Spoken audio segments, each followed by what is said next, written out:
Hey guys, welcome back to another episode of my Developer Diaries. Sorry it's been such a long time. It's been quite almost like a year now. But I was going through some bad burnout with this project. I was spending every night working on it and every day at work building games as well. And yeah, the burnout just hit me hard. So I couldn't even look at the project. Took a while off.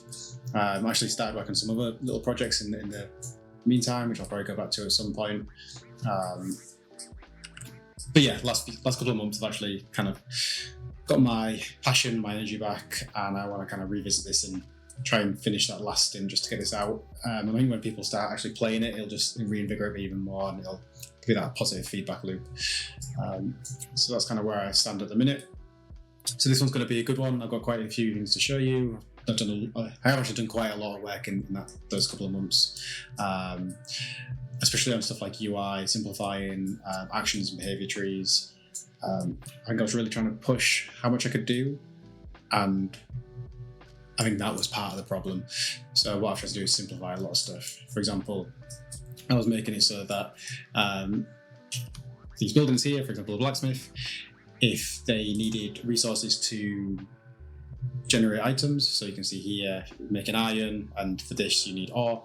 And what I was doing is I was kind of doing that whole routine for the peasant, so they would have to go and get the resources if they weren't there, bring them back. That would trigger the buildings to say like, hey, I've got the resources, and then we can start producing items. And there was lots of areas where bugs could be introduced. So at any point, if the settler, the peasant, died or got distracted or something else happened or the building got destroyed, there was so much room for failure that it just became a constant firefight of like, well, now I've got to cater for this, cater for that. And I think in the end, the players wouldn't even notice that action. So in here, I've actually changed it. So all the buildings have inventories, and the peasants have inventories and stuff. And what I got in there is like an auto stock, which kind of restocks when it gets to a certain value. And so now when this reaches 0, so as it has done, you can see how it's kind of it's just replenished automatically. So it'll check to see if that inventory is present, and I'll just restock. And it just kind of saves that trip.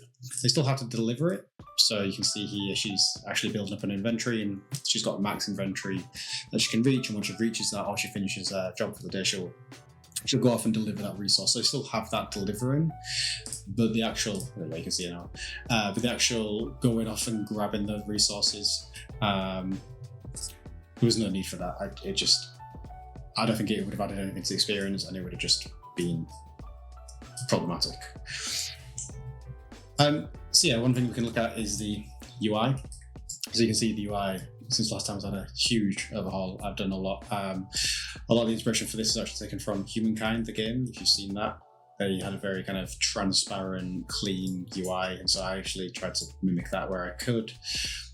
And same with the buildings as well. So you can see here, it's very, very clean. Kind of just gives you the information that you need.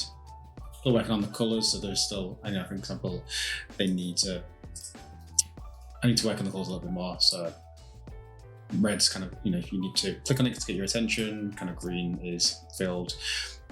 But I still think these all quite look right. And even this information here is very small. There's still a lot of work to be done, but you can work on UI for so long. And then if mechanic changes, you kind of got to redo that UI. So I'm not worrying too much about that. But yeah, also upgrades as well. So I think I touched on this briefly a little bit last time. I know I uploaded a video showing people upgrades. So here, all buildings, because the idea of this game is to have a much smaller village, it's not going to be like Banished where you have these sprawling settlements of 100 settlers or 200 and just hundreds of houses. I want it to be kind of like small. So I want that place to have that feedback loop still of being able to build stuff, being able to do stuff. So how I got it in here is actually, you can actually, obviously these don't need resources at the minute, but they would do. And the time to build them is very short, just for while I'm developing it. but yeah, you click on one of these and it would provide you an upgrade, and these upgrades would do certain stuff. So for example, in the house, it increases the appeal, which increases the tax generated. I have straw beds, which for example would have allowed more people to sleep in the house, but I've changed how the way houses work. I'll talk about that in a minute. Seating, which just provides more idle locations around the settlement. Insulation, which keeps them warmer in winter. Fireplace, which can burn firewood, which also keeps them warm and safe. A garden, which actually produces food at the end of the day. So this will kind of like just give you your settlements just like an ambient amount of food, keep rolling in. And also, as I said, one of the other things I've done with the houses is I originally had them so you have like 4 slots for people to stay in, and you could put anybody in there. So you could put, one person from one family, a child from another, and it was really hard to manage. It almost felt like a lot of micromanagement. So what I've actually changed it to is change it to families. So here at the minute there's too many families because I've just been spawning them without actual family associated with them, but you can see how many people within that family, and then when you do it, you can see they've got a home to live in. The request has been complete, so that makes them a little bit happier. And now you can see how they're all assigned to here. So, when we get to night time, they should now all come to this house, whoever lives here. So you can see there you go, one person just walks straight into them. You can see here, Brown's household. One person's living here. So yeah, Sarah Brown's, she's come in, she lives in it, and there we go. I don't know if one is. Here she is. So yeah, providing them houses now, providing houses to families allows their families to come over here and live together. What will happen as well is when they get married and meet other people and get married, they actually create a new family. And at that point, they won't be welcome in that house anymore. A bit harsh, but it's the only way to get the mechanic to work. So yeah, basically, 2 people get married, they'll start a brand new family, and then you'll have to assign a house for them. So it's kind of like getting the player to be aware of that, so that if they do want 2 people to get married, the benefit that is you have children, increase their happiness, keep them together, but you will need to have the room in the village for that as well. So yeah, and then we can assign more people to here. And also, people will, so they're all sitting down at the minute. I don't have a sleeping animation, but I've also made it so the town centre is where people will sleep if they're homeless. So it's easy just to kind of keep track of how many people have got homeless. I think in the future I kind of want to build like a Vanish house, like a boarding house, and I think that's a good idea. Stops people just sprawling out here, or maybe like camps. Maybe even set up their own camp actually would be really nice. But yeah, and then it's tomorrow and they should all start to wake up. And then these are the house as well. Cool. So yeah, right now the request is a bit broken. So what I'm doing is every day I'm kind of checking for new requests, but I'm not checking if that request is already. Basically, the request system needs to see what isn't already available. So right now it's like I want bread, but the probably is already bread, so it's kind of instantly completing, and it shouldn't be doing that. We should just not be creating a request if they already have it. Speaking of houses, real quickly, and the inventory. So I've made it so the settlers actually eat from their houses. So the house also has a restock system, and it will restock all the food, and then based on what kind of food you have in there, I want you to have the more food you have, the more happier people are, because they kind of got a bigger inventory and bigger selection, and potentially also give health benefits as well. But yeah, so they will now eat from their own house. So you might see less in your stock. Sorry, this is a bit weird, but so you might see less in the food, but they've actually got enough food. It's actually kind of, and this will go down based on the amount of people in the house as well. So the more people you've got in the household, the faster this food will go down. Cool. So some of the other stuff I've done is so Hunter's Lodge. You can see here I've simplified how this works as well. So before I would just basically have someone in there and they would just go around searching for food anywhere. So it could take a long time. What I've done for that is actually, so you'll see in a minute, hopefully. I think this is the boar assigned. So it should spawn another boar. I might have already done it maybe somewhere else actually. But you're going to have Actually, that could just be a passerby set of animals. Hard to tell.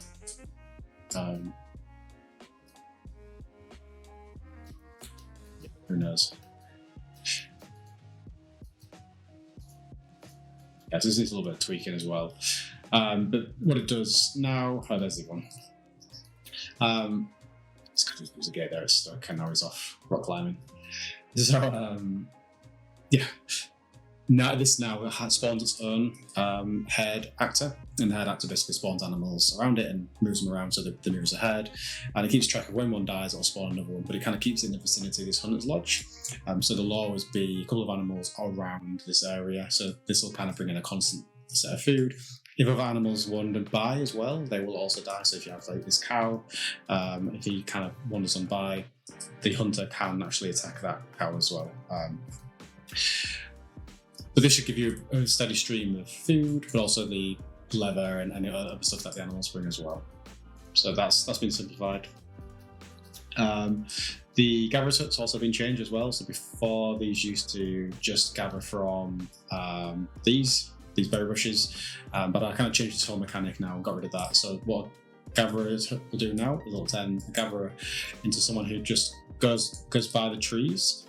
So all around the trees, you have each tree can spawn like mushrooms, berries, and herbs. And the herbs are going to be used for medicine, mushrooms and berries for food. But basically, yeah, it's kind of similar to Banished, where you want to have the gatherer's hut and the forest's lodge together, ideally. So the forest's lodge makes trees around the area. They will spawn these smaller items, the mushrooms, herbs, berries, etc. And then the gatherer's hut will then take from them and deposit them here. So yeah, not relying on these berry bushes, because it kind of meant it was very stagnant and there was no kind of gameplay behind it. You just find one of these and plug a gatherer's hut down, and that'll be it. Cool. What else have I been working on? So another thing I've been tidying up is the blacksmith. So these, so you can see how there's different objects for you to now craft, or for the peasants craft, and this will be based directly on the peasant's skill level in the job. So you can see here it's this person here somewhere there, and she's a level 2 blacksmith, and I need to actually add information about these when you've unlocked them. Basically, you can see here these two need level 5 because these have unlocked. I won't tell you, but this one's level 2, and this one's level 1. So when you first make someone a blacksmith, you have this kind of feedback loop for the player where it's very slow at the start, and all they can make is iron. And then when they come level 1, the production becomes faster, and then they can make nails. Level 2 kind of continues on. Now they can build tools, and the tools used for everyone else. Nails used in production. And then, the level 5 stuff here, like the weapons and armor, that's used for trading, which actually brings us onto the trader screen. So this is very early and basic, but what I've also got here is the start of the trader screen as well. So you get traders that kind of come in every now and again, and then you can choose to kind of sell or buy. So you can see I've got 490 wood. I can sell 20. That seems to be selling too much. It's selling double. I wonder why. It's interesting. But yeah, you can click this and it'll sell it for gold. So if you're in gold, you can do that, and you can also buy to show you that this one's working. So 60 gold, you can see how my gold's going down.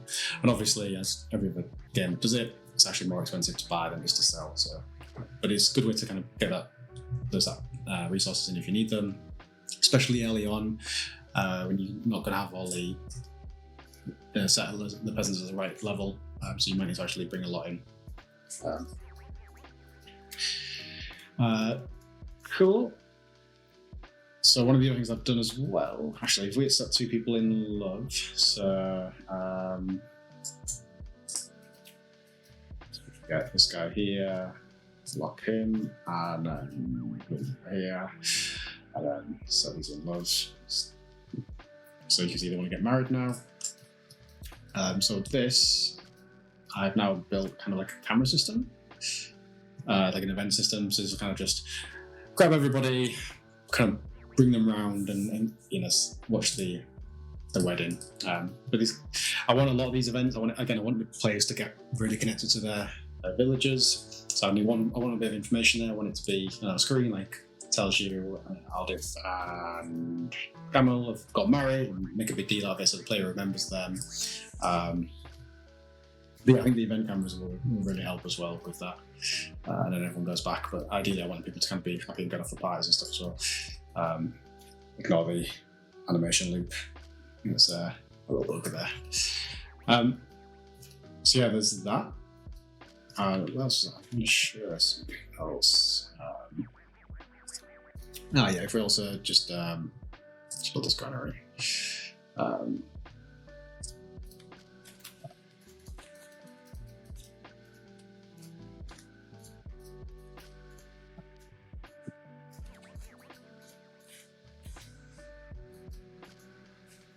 So we've been moving into EQS as well, actually. So EQS, I was having a lot of problems finding like the edges of buildings. So I wanted peasants to kind of bring resources to the edge of a building and drop it off instead of a specific point, which might be difficult to get to, or blocks. I was having a lot of problems, so I've moved everything over to EQS, which made that so much easier. So now I can even show you that in action.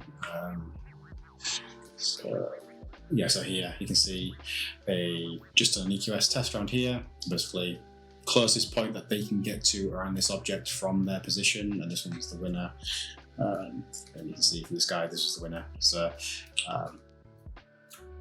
yeah, this really is this has helped a lot. But I think I should choose off that. But I was getting a lot of bugs where they just weren't getting there and getting stuck in loops, and it was becoming a nightmare trying to fix all those and manage them. So yeah, this just helps so much more. So now when a building is built, they'll also kind of have a little celebration around it as well. So anyone drown who's nearby will kind of like cheer and stuff. Obviously these animations aren't the best, but yeah, they'll do little animations. I kind of want that again, everything to feel nice and rewarded for the player. Which, comes from little things like animation, sounds, effects, etc. So something else I've been working on and tweaking is the weather, and I find that really makes a difference. Actually, it feels really, really cool whenever the weather changes. So you can see here, this is just clear. This is morning, so sunrise, and then if we change it to be rainy, I know I showed this before, but I've done tweaks, and then foggy. You can see how it just really gives that kind of like, even the sound kind of starts to muffle out a little bit. Stormy, and this one works really well with the lightning when it comes in. I do need to work on some of the tree materials. There you go. It just feels cool, feels wet. Something to hook this up into some of the systems. Very cool. I was also contemplating making roofs block rain, and peasants who don't have a job, for example here, will try and find somewhere under cover. There's like an idle spot. But again, just way too complex, and there's just no need for it. I might introduce it later on, but for now there's no reason. And then also the different seasons as well. So we're in spring at the minute, moved over to summer. That'll change what these do as well. And actually, I think some of the current planting. And then autumn. So they should maybe start.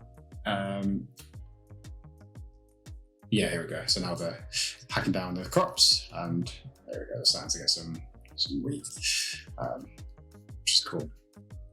This farm is a lot of work. It's one of the things that makes a little city builder like this, a little medieval one. But it needs a lot of work. I want to make a really good job of the farm. So yeah, there's autumn, and again, all the lighting and stuff changes based on autumn. And then if we move over to winter, so winter, what they'll do with winter here, if there's anything left, they'll start to kill the crop in winter. So if they don't harvest it fast enough, it'll kill the crop. And at this point, what they'll do is start hacking it down. So they've got to hack it all down, anything that's left, for it to start be like a fresh field for spring again. So it keeps, something to do in winter. Autumn's when you harvest it, you get loads of food. But if you haven't got enough people to do it, or if it's not big enough farm, or if not the job levels are high enough, then you can really kind of suffer. So you want to be careful. You don't want to just make the biggest farm for the sake of it. And then you can see the snow that just came in naturally as well. And this works really well. You can see all like the paths that as villagers leaving. I've got stone in the middle there. Let's get rid of that. I think the snow looks really nice. And then when it stops snowing, it doesn't fill it in. So you can see here, these are actually getting filled in when it's snowing. You can see that these will, over time, these will start to fill up. So kind of like brings it all to the same level. So yeah, you can see it's just kind of like fading away.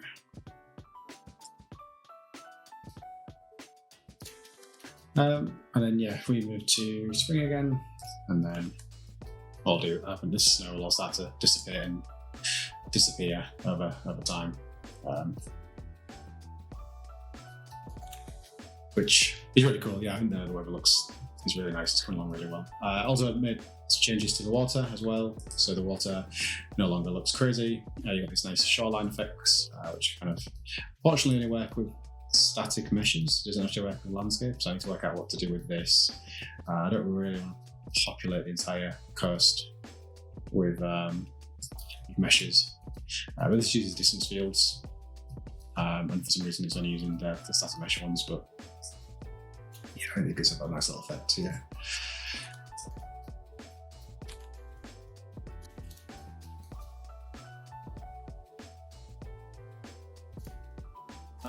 Some of the stuff I worked on is, let's have a look. So Infra screens as well. So I realised that when people were playing this, let some of my friends play this, and we were talking like, what does this do? What's that for? And it's usually, banished and stuff. You let people learn themselves, and I kind of want to keep that.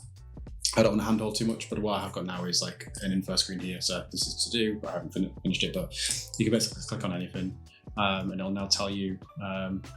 Again, this will post all the text, but it should tell you a little bit about it. So anything that you can right click on, like here, there you go. Cow tells you what it is, and bar, which is quite cool. Chicken product woods. So again, if you're unsure what Milk is or what to use it for, you should go to right click and it'll tell you, which I think is quite good.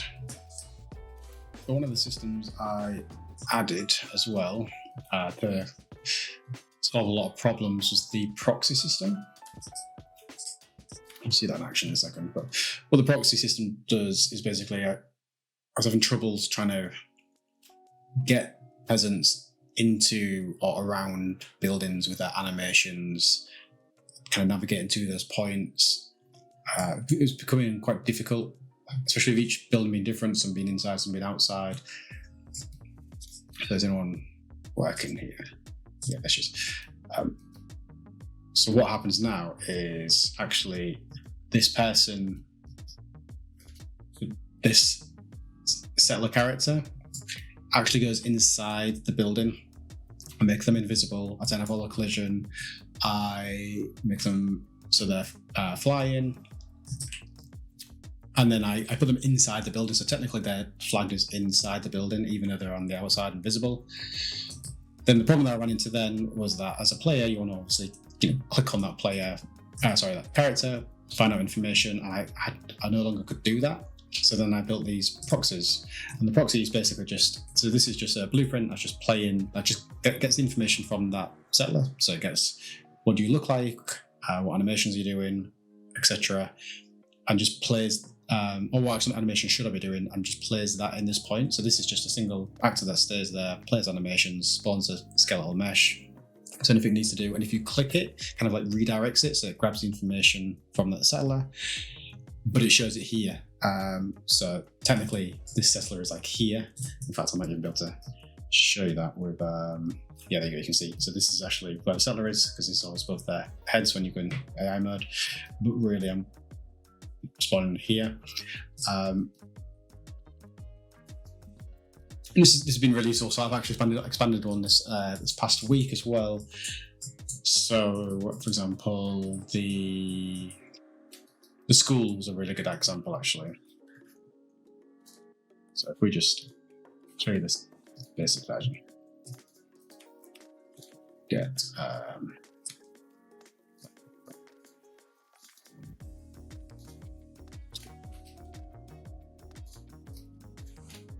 so here we can assign a teacher, and this school has just like 6 or 7 proxy points, and on those proxy points I've actually given them a gameplay tag. So there's one for teacher, the rest are for school children, and then what will happen is when they go over there to use the building, based on what their action is, so if it's a teacher, they will search for that proxy, and then it automatically they will just go in and say like, I'm after this proxy, and it'll automatically pick it for them and put them there and do the right stuff as well. Same for the children, they'll just go in and say like, hey, I'm a child. Let me put it to so you see in action. So yeah, they're just a child, and they just go to a place, they start playing animation. But again, really, you can see they're in here, they're all getting piled on top of each other. But you can click it, you can hover over them, it'll say the name. But it really just kind of saves all that hassle. They don't no longer need to nav there. I was making it before I was having issues where they would finish their job here, and I'd have to decide how to get them back out.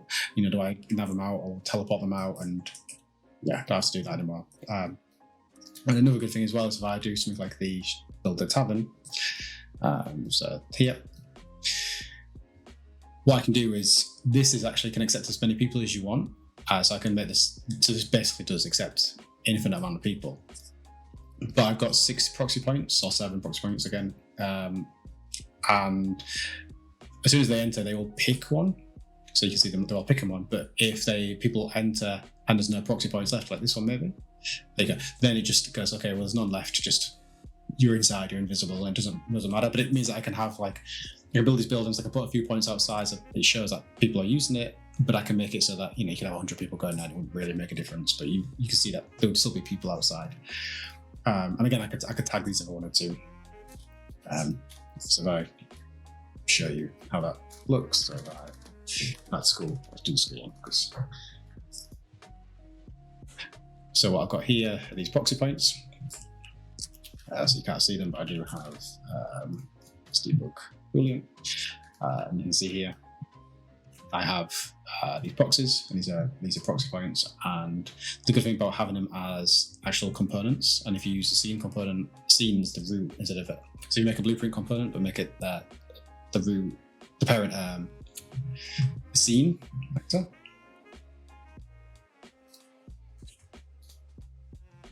Scene component is the parent. It means you can actually place them down and move them about, which is really good because you can see them in world space or in the viewport, move them about and get that information. You get the world location from them. So yeah, I just place these down, and then in here I basically do I give them a tag, the proxy tag. In this I've got different classes of the proxy points, and they do special stuff. So for example, I've got a child one, which basically will set them as much smaller mesh. I've got the job one, which I can place down. It doesn't matter where it is, it'll automatically get the job position so that I previously set. So I can just put one down and say this is a job, and it'll get that where should I be working. And then just the standard one, which you just place down. And then, sorry, I just realised you can't see the other screen. Yeah, so this is kind of all a proxy point is. It's just, again, a mesh, a box, which allows me to click on it. So this is what I click on. And in here, basically, as soon as it just starts playing a montage. If there's any attachments needed, it does that. And then we can do stuff. So here's where it's getting the reference to the settler or the peasant, and it's getting all the information from that. So it's basically, yeah, these have been a really good time saver and got rid of a lot of stress by having these in, which is really cool. So I think people might be interested in is some behind the scenes look at some of my systems and the way I've set stuff out. So I'll just quickly dive through a few of them so you can have a look, and then if you want to talk about or ask questions about how I've set stuff up and the reason I have, let me know. Again, these are in progress. These are changing constantly, so they'll be a little bit messy, a little bit some decisions might not be the right way to do stuff. This is the way I'm doing it. So this is my basic settler behavior tree.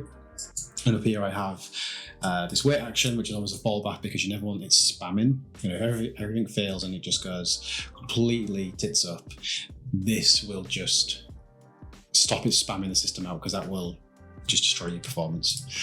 Then I've got these, which are going to be action overrides. And if I trigger one of these, for example, leaving the village, like banished, I want them to stop anything else. Like, it doesn't matter what you're doing, this is priority number one. But if none of those are true, I'm kind of go down to the selector and I do this in order. So we have events, which is the wedding event that I showed you before. So again, kind of just pause what you're doing just for a minute, but I want you to come back to this, but if you've got an event, just pause what you're doing in a minute, just enjoy the event.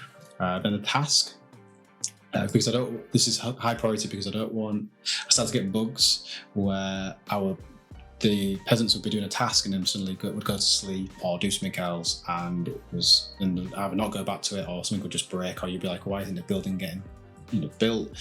So tasks are always top priority number one, even if they want to sleep, even if they've got a job. It's like, hey, if you've got a task assigned to you, for example, pick up a resource, cut down a tree, you finish that task first. But doesn't mean that they'll start a new task if they're doing something else, but if they have a task assigned, they will do that first. Then sleep, because this is obviously a high priority than doing other stuff, especially if they're really, really tired. And it always nighttime. So again, this just says like, do I need sleep? Yeah. Have I got a home? I can then go to there. If I don't, then do the home and sleep. Then the job. So this is quite a heavy one, but basically this actually has a dynamic behavior tree here, and then each job has its own dynamic behavior tree. I try and reuse ones where I can. So I've got a very generic one, for example, blacksmith, woodcutter, anyone that just informs going to a building and doing an animation, they all use like the same one. Because there was no point. I originally had different ones for each one, but it was like, I didn't fix this here. It's like, you can just put all that all in one. It's very generic. And yeah, this is split into two. So first of all, go to the job building if you're not there, and then run the behavior tree if you are there. And then if the settler's in free time, so basically means if they're not sleeping, they're not doing a job, then first of all, they check their inventory, and if they've got any inventory left, just go deposit it, because I was getting problems where they just had like one or two and they're just carrying around for no reason forever. So it's just like, hey, go just deposit your resource.